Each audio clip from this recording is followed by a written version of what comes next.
Have you ever felt like you were being watched, even though you knew you were alone?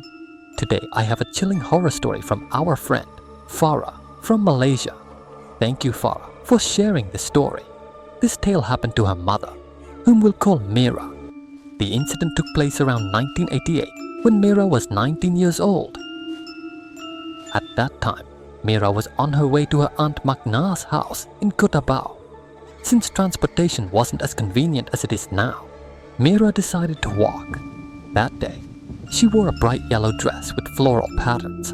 The path she took was so quiet that only the sound of the wind and rustling leaves could be heard. As Mira entered the village where Mak Nga lived, she suddenly heard footsteps behind her. The sound grew closer, but every time she turned around, no one was there.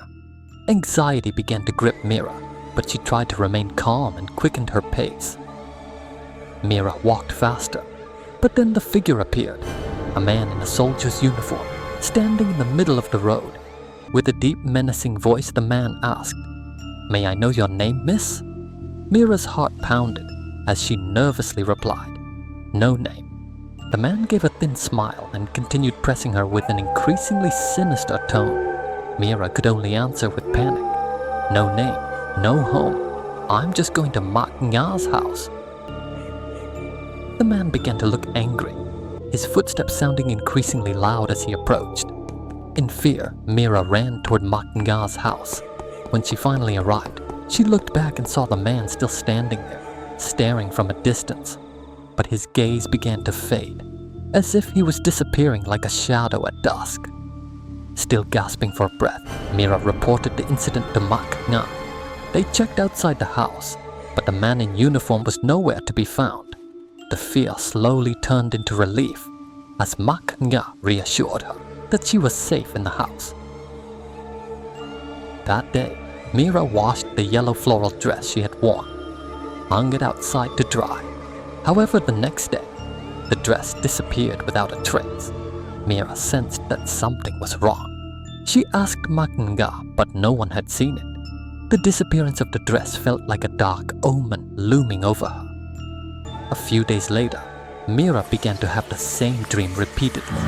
In her dream, the missing yellow dress was burning in a fireplace and then sinking into a large jar full of water. Each time the dream occurred, Mira awoke with a sense of confusion and fear that she couldn't explain. Shortly after those dreams, Mira fell ill. She developed a high fever and began showing strange symptoms. Her body felt hot every dawn, but by noon, she would shiver uncontrollably. Her condition worsened, and she became weak and emaciated. Even after being taken to the clinic, her health did not improve. As Mira's condition became increasingly worrisome, she and her mother decided to seek help from a shaman. They went to Tok Rusti, a well-known shaman in the area. Tok Rusti asked for certain items to begin the ritual, such as bananas, betel nuts with unopened leaves, and mermaid tail oil. Even though they couldn't obtain the mermaid tail oil, Tok Rusti continued with the ritual. Small candles flickered, casting dancing shadows on the walls. Strange sounds echoed faintly from outside the house.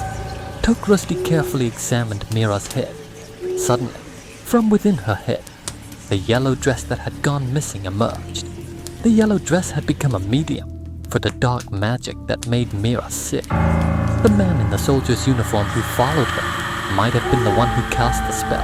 After feeling angry at her rejection, after the ritual was complete, Mira slowly began to recover and could return to her daily activities.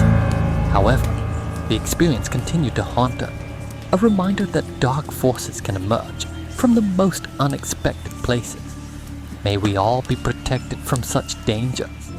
If you enjoyed this story and want to hear more terrifying tales, make sure to like this video, subscribe to our channel, and hit the notification bell so you never miss an update. And if you have your own spooky experiences, feel free to share them in the comments below. We might feature your story in our next episode.